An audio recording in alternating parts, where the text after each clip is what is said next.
Boleh ditampilkan narasinya dulu. Oke.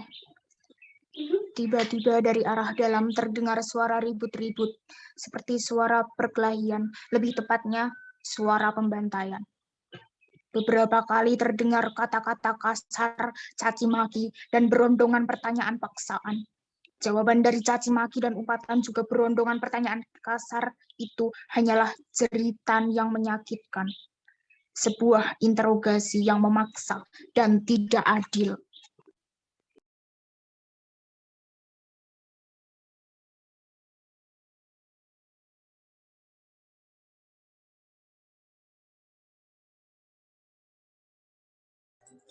Suara apa itu, Pak?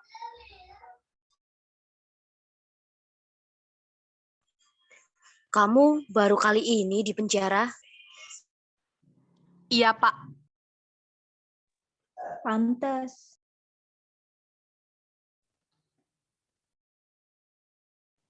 Apanya yang pantas, Pak? Pantes, kamu belum mengenal suara apa yang barusan. Maling. Mungkin.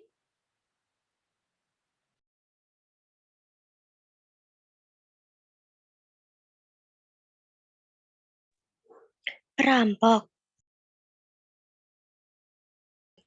Mungkin pembunuh, pencopet, dan mungkin juga orang yang jujur yang malang nasibnya. Saya juga akan...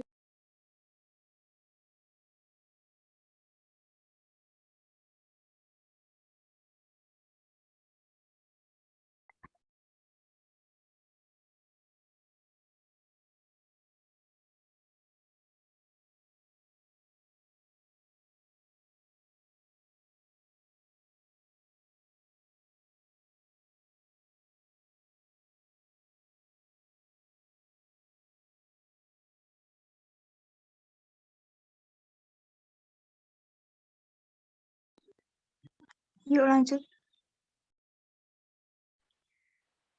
Mungkin.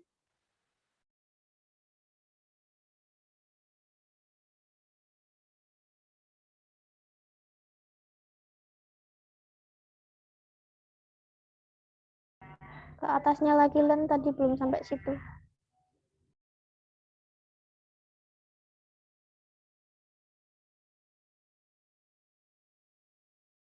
Ini langsung ini loh. Kamu baru masuk kan? Ini langsung ke sini. Oh iya, maaf.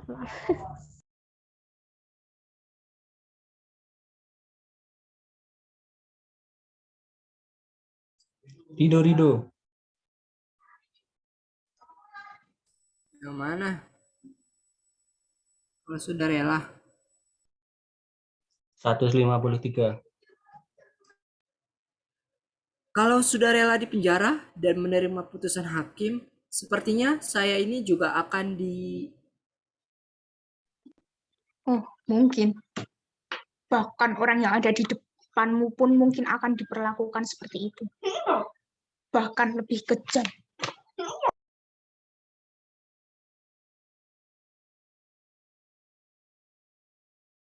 Kenapa bisa begitu, Pak?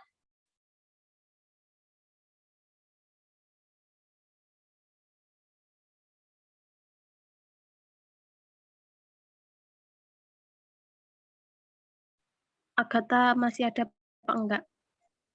Sudah saya katakan tadi bahwa di sini tidak ada bedanya berbuat dosa dan jujur. Semuanya membuat kita celaka. Kok aneh? Apanya yang aneh? Tidak ada yang aneh. Tapi wajah Bapak seperti menyembunyikan sesuatu. Menyembunyikan apa? Sudah saya katakan tadi, di sini tidak bisa menyembunyikan apa-apa. Apalagi seorang sipir seperti saya ini. Bapak nampak lain dari semula yang ku kenal. Nanti kamu akan melihat yang lebih aneh lagi. Kenapa, Pak? Karena saya selalu dipaksa untuk aneh. Bapak ini beda benar dengan petugas yang lain di sini. Kamu lebih beruntung.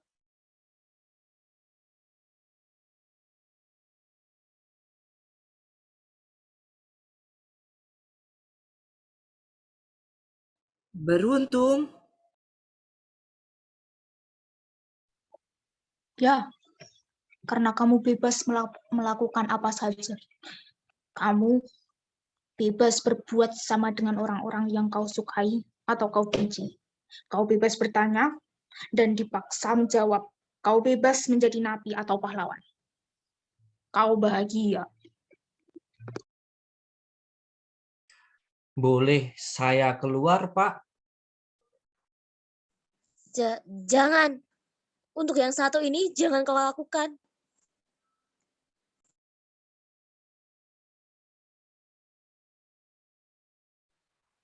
Dikebawahin, Len.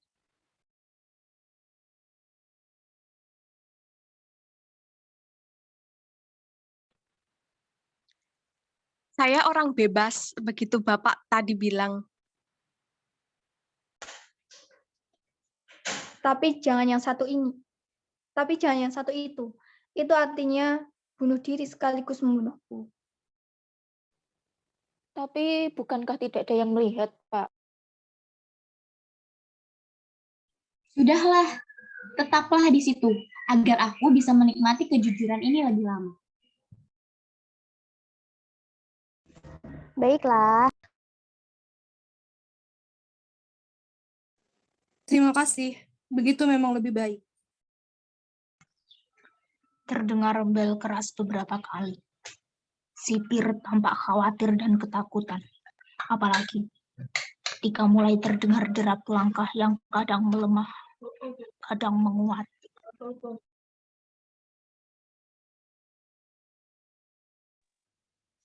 Apalagi, Pak?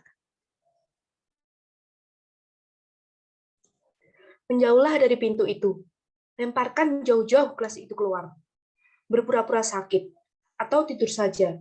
Ya, tidur saja di pojok ruangan. Kenapa Bapak jadi ketakutan begitu?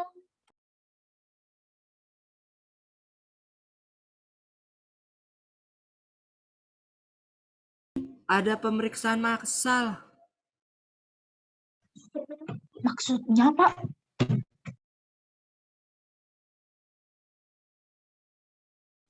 Tadi kamu mendengar orang disiksa, kan? Yang tadi itu? Iya, yang mana lagi? Lalu, Aduh, kali ini lebih dari itu.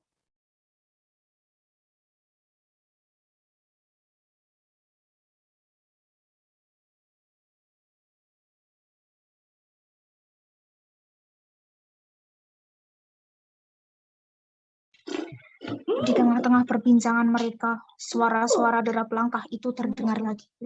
Kali ini diikuti gemerincing dan dari pintu besi yang disambut teriakan-teriakan histeris dan jerit kesakitan.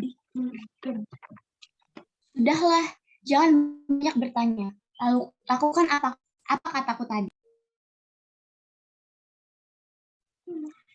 Belum lagi napi itu menjawab kata-kata sipir. Tiba-tiba dari dalam muncullah petugas dua dengan muka yang tegang dan darah mewarnai bajunya dan celananya. Dia menyeret mayat yang tubuhnya penuh luka dan memar-memar penuh darah. Sipir segera merubah sikapnya. Sipir itu menjauh dari napi dan menampakkan wajah garang. Bahkan sempat sipir itu menyepak mayat yang diseret petugas dua menuju ke depan penjara. Petugas dua meletakkan mayat itu seperti bangkai anjing yang akan dibuangnya.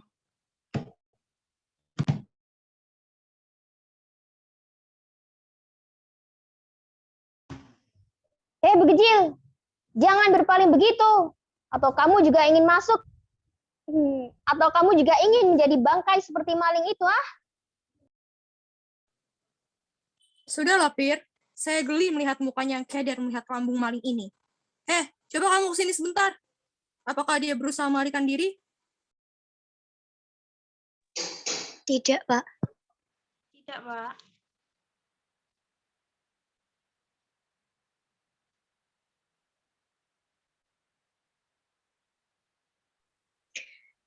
Gerak-geriknya mencurigakan. Tidak. Keanehan-keanehan?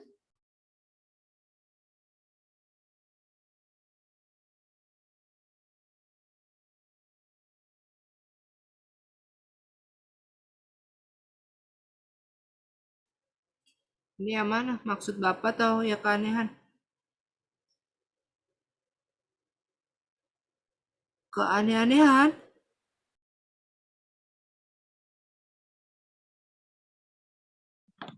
Maksud Bapak Ya, keanehan. Tidak juga. Bagus. Siapa, Pak? Mau ngurusi.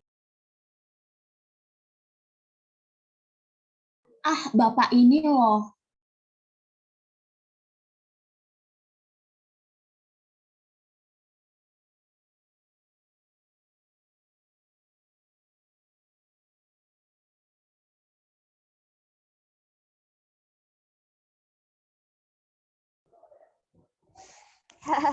Sudah, dasar penakut. Jaga maling satu itu ya.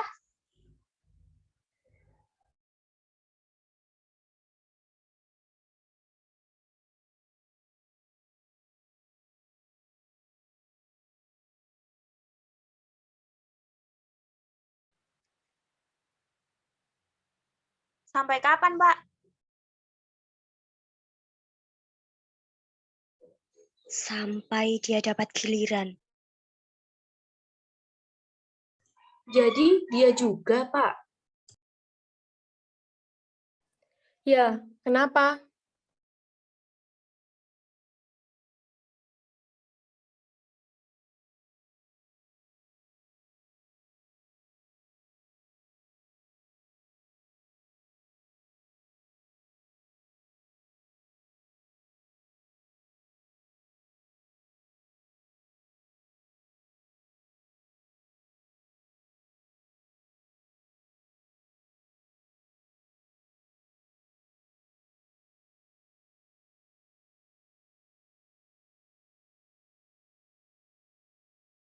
Ini yang mana? Semuanya.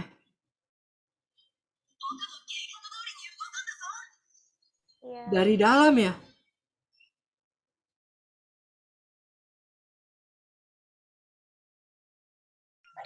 Saya?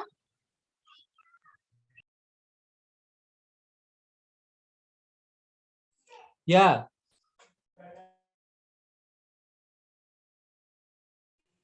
Semua? Ya, Juga Bapak.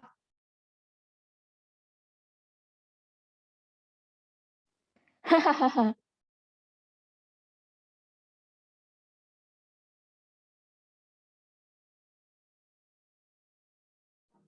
Gila, pertanda apa lagi ini? Bencana macam apa yang akan hadir? Tidak cukupkah banjir bandang dan kobaran api Nuh dan Ibrahim sebagai deraan bagi umat manusia? Dunia sudah mendekati ajalnya. Begitu perkasanya tangan-tangan anak cucu Kabil. Begitu panasnya kobaran api dari tungku-tungku anak cucu Namrud. Pasukan Firaun menjelma dalam kaki-kaki mereka. Kami tak kuasa menghadangnya tanpa perahu Nuh untuk menyeberangi lautan ke biadaban ini.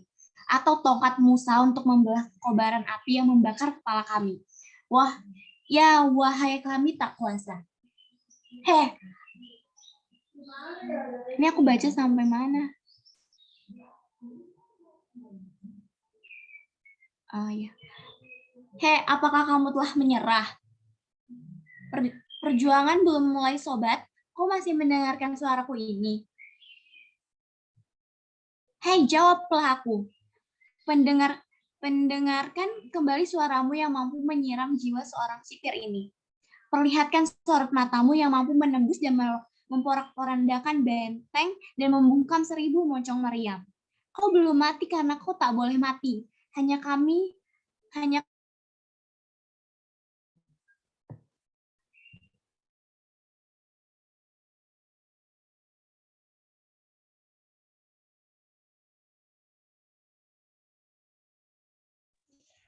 Berteriaklah, biar kami-kami ini yang diam seperti maling-maling yang sebentar lagi akan mati konyol.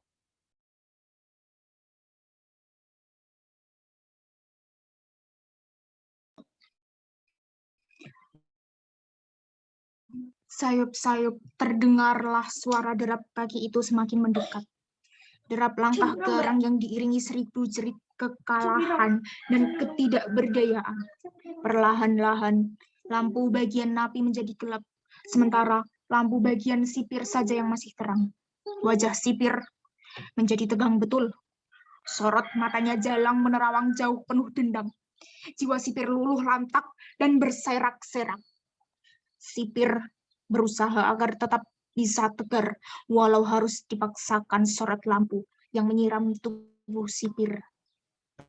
Perlahan-lahan berubah warnanya menjadi kuning, hijau, biru. Iya, Pak. Ini memang nomor 12. Masuk saja, Pak. Tidak saya kunci kok.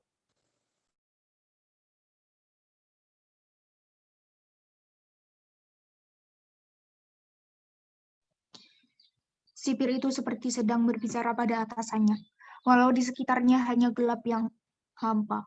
Bahkan suara riuh derap kaki dan jerit itu perlahan menghilang.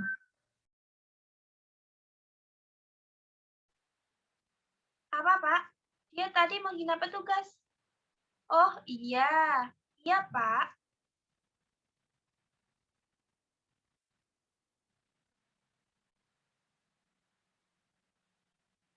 Bicaranya seperti orang suci yang mau menerima hukuman Bapak sebagai kemenangan perjuangan. Dia katakan tadi bahwa kalau dia mati, itu pertanda kekuasaan Bapak musnah sudah. Apa, Pak? Saya? Oh, bukan. Bukan saya yang berkata begitu. Tetapi maling itulah yang mengatakannya.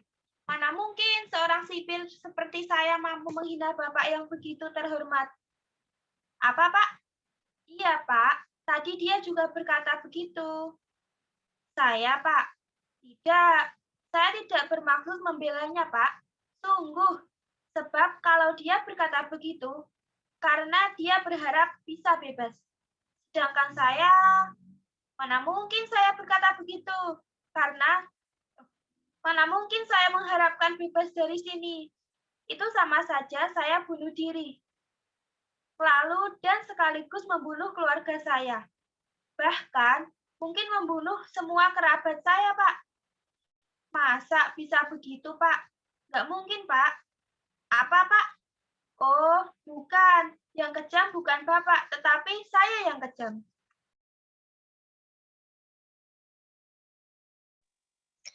Oh, silahkan, Pak. Masuk saja. Dia dari tadi berpura-pura tidur di situ. Tidak, Pak. Dia tidak sakit. Tubuhnya bahkan tampak seperti segar saja. Biasa, Pak. Maling kan pandai mencuri. Dia juga pandai mencuri kenyataan dan berpura-pura sakit seperti itu, Pak. Wajah sipir semakin keder. Keringat membasahi seluruh tubuhnya.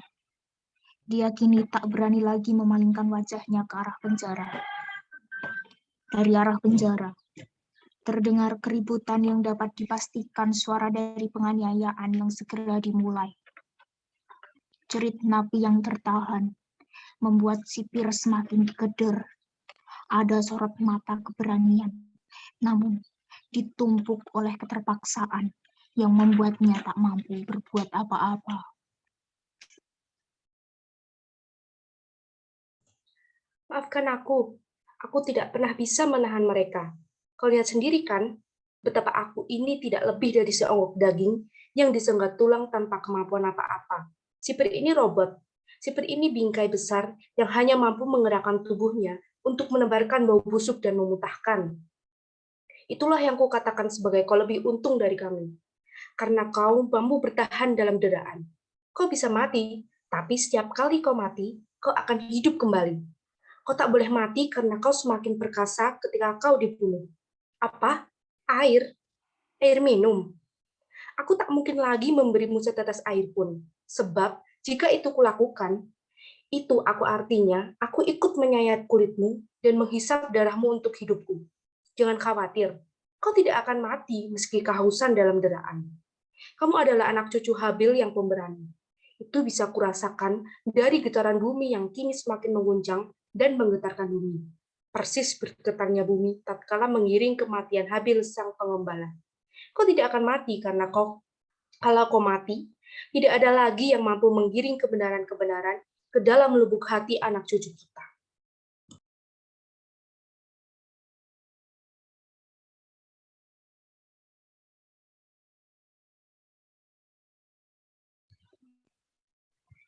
Kalimat sipir terhenti oleh ceritan panjang dari daerah penjara. Musik menghentak dan bergemuruh, yang semakin lama semakin bergemuruh, dan klimaks. Musik berhenti bersamaan dengan padamnya lampu. Disambut dengan derap kaki yang mengerikan, seperti meninggalkan ruangan itu, sampai menghilang di kejauhan. Masuklah alunan musik yang mampu membangkitkan jiwa. Keheningan benar-benar dihadirkan oleh alunan musik itu. Perlahan-lahan, lampu bagian sipir menyala kembali. Namun sosok yang berdiri di situ bukan lagi sipir, melainkan sosok napi yang berdiri tegar bagaikan sebuah monumen yang agung dan berwibawa. Pengorbanan ini tidaklah sia-sia, karena pengorbanan ini adalah perjuangan dan kemenangan.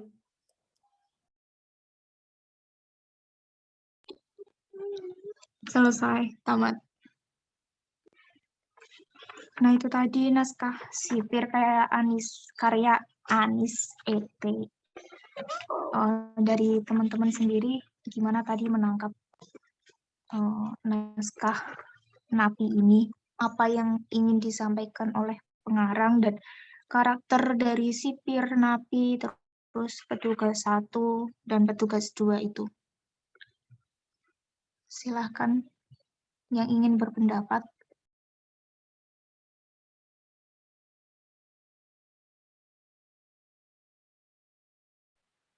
Aku izin masuk ya. Kalau dari aku sendiri, mungkin isi ceritanya itu belum tergambar sih iya sih, kalau dari aku belum sepenuhnya bisa menangkap apa sih sebenarnya pesan yang ingin disampaikan sama penulisnya. Gitu. Terus kalau buat karakternya, karakternya mungkin aku baru bisa nangkep yang petugasnya itu ternyata beringas ya, ya jahat lah gitu. Terus kalau yang sipir, kayak dia tuh sebenarnya pengen melawan kejahatannya itu, tapi dia nggak punya keberanian. Jadi dia kayak punya muka dua gitu, tapi mungkin buat menyelamatkan diri sendiri atau gimana gitu. Aku juga agak bingung sebenarnya. Soalnya juga belum baca semuanya, mohon maaf teman-teman.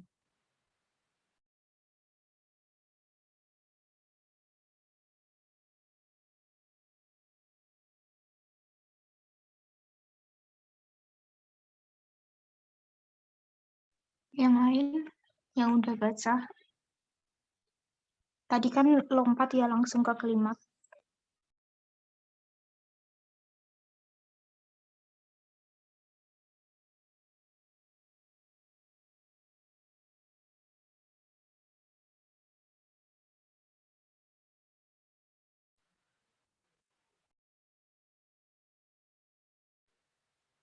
Kalau belum ada mungkin dari Rizky Wulan sendiri gimana?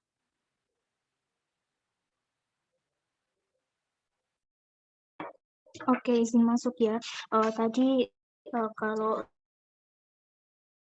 kita baca dari awal itu kan ada napi yang mau dimasukkan ke penjara, tapi pintunya nggak bisa dibukakan. Dicoba pakai kunci apapun, nggak bisa. Dan ternyata yang bisa membuka penjara itu justru si napinya sendiri. Dan itu nggak pakai kunci. Nah, itu kan kayak apa ya? Kalau aku nangkepnya naskah ini bukan ke realis lagi sih, tapi udah masuk ke surrealis. Nah, terus si napinya itu kan bilang apa pintu ini nggak mau dibuka semaunya, dia juga mau berbicara seperti kita gitu. Itu satu yang aku tangkap. Terus setelah napi itu dimasukkan ke penjara kan dia minta air tuh ke sipirnya, terus dikasih lah dan ngobrol. Nah, kalau di sini si sipir sama si napi itu sama-sama seperti sufi atau orang bijak gitulah. Sama-sama napinya bilang si sipirnya hebat, terus orang yang jujur dan lain-lain. Terus si sipirnya bilang napi itu kayak sufi, bijak banget. Gitu. Terus oh ya ini nih ada dialog ini. Semoga bisa nangkep ya. Saya hanya yakin bahwa semua yang ada di dunia ini serba mungkin. Juga perihal pintu itu. Pintu itu tidak akan selamanya mau dibuka tutup semaunya. Pasti dia juga punya keinginan untuk mengatakan sesuatu pada kita. Itu perkataan dari si napi yang dikatakan seperti orang bijak, seperti sufi gitu. Terus konfliknya ada keributan di dalam penjara itu, dan karena si napi itu baru sekali masuk penjara jadi nggak tahu apa yang terjadi di penjara itu, dan ternyata di situ tuh sedang terjadi pembantaian gitu. Nah terus tadi keluar si petugas 2 dan ternyata dia yang membantai napi-napi di situ gitu. Terus lanjut ke ini yang percakapan sipir sama petugas 2 itu kan dia tanya semuanya bakalan kena gitu, termasuk saya, termasuk bapak sendiri, semuanya gitu kan pertanyaannya. Nah dan si petugas 2 ini cuma tertawa gitu. Terus ini aku cerita garis besarnya dulu aja ya. Terus yang terakhir si sipir ini kayak bermonolog gitu, kayak ngomong sama seseorang, kayak ngomong sama orang lain, petugas 2 kalau nggak salah. Tapi di situ cuma ada kegelapan gitu. Dan dia kayak apa ya, bahasa Jawa ini makake itu loh, makake si napi ini loh dia yang menghina bapak gitu. Terus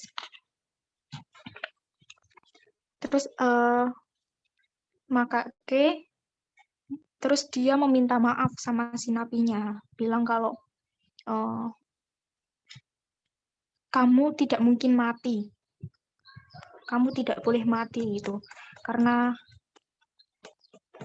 kamu semakin perkasa ketika harus dibunuh. Terus udah sampai situ. Dan yang terakhir, pengorbanan ini tidaklah sia-sia karena pengorbanan ini adalah perjuangan dan kemenangan. Jadi kalau aku nangkepnya di sini adalah pengorbanan si napinya itu sendiri. Jadi kayak si sipir itu sadar bahwa napi ini tuh bukan sembarang orang gitu.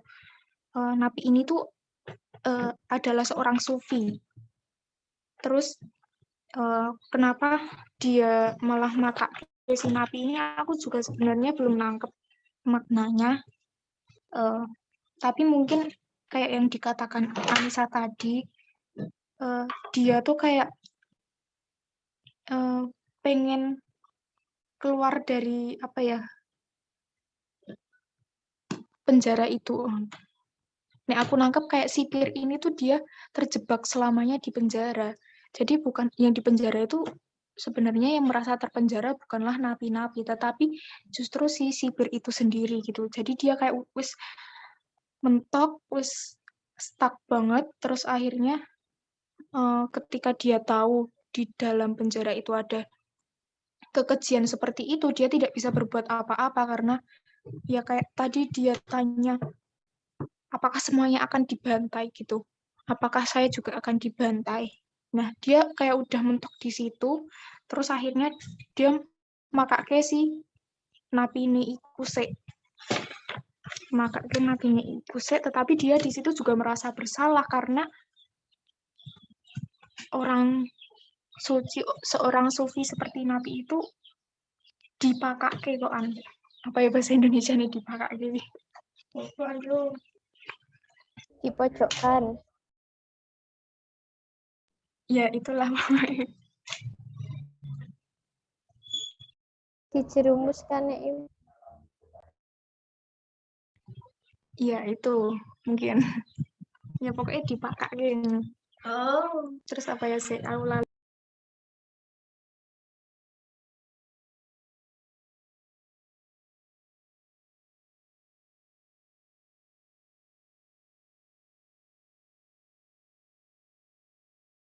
Oh ya, terus di sini kan ada kalimat apa?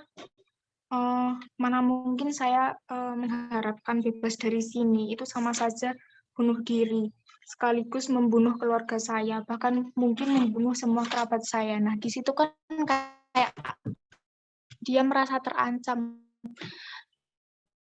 bukan dia akhirnya melakukan apa ya makake iku untuk menyelamatkan dirinya sendiri dan keluarganya. Terus di akhir kan yang berdiri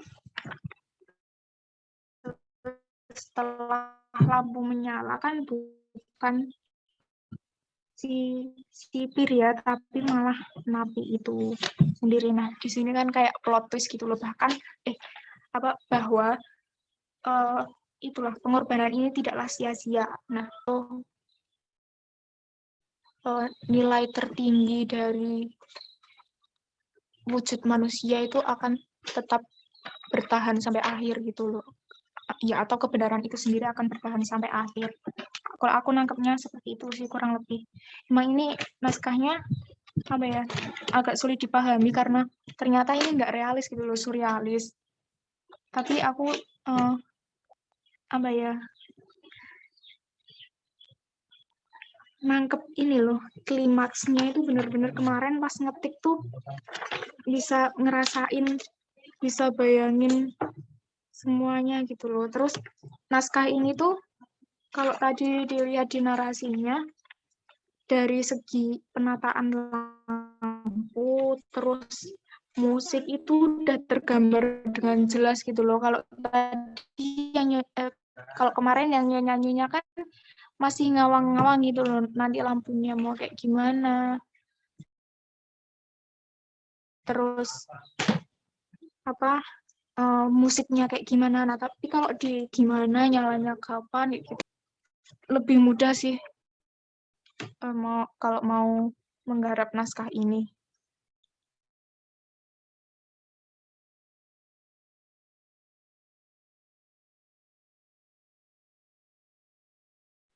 Gimana, Riz?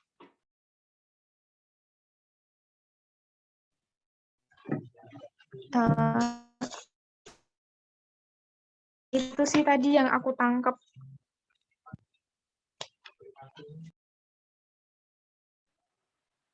Oke, aku mau nanya dong. Berarti kita ini mau pakai yang napi-napi aja? Iya, gimana teman-teman kalau pakai naskah ini? Aku izin masuk. Kalau dari aku sendiri setuju.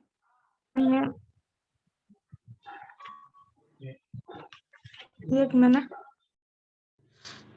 Kalau dari aku sih setuju, karena Rizky sendiri kan udah punya gambaran buat tata letaknya tadi, terus cahaya juga, terus kemarin juga ngomong kan gambaran buat apa itu kayak misal apa sih ekspresi atau apa. Jadi nanti menyutradarainya pun juga mudah kan. Tuh.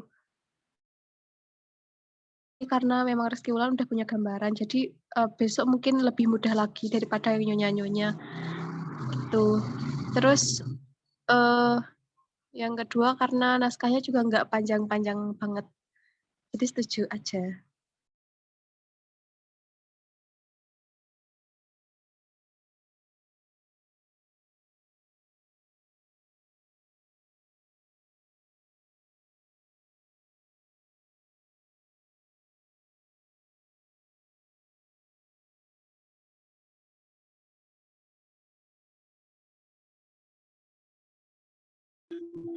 Yang lain gimana? Kita pakai naskah ini siap? Siap, setuju kok. Insya Aku Allah setuju. siap. Siap, setuju. Nah, jadi fix ya kita pakai naskah Nabi. Nah, minggu ini kan kita kayak mulai dari nol, kita reading lagi, beda naskah lagi. Nah, berarti minggu depan jadwalnya kita casting buat nentuin aktor-aktornya. Nah, nanti casting gimana? Mau online apa offline? Cuman ini siapa aja sih yang di Magelang? Aku. Aku.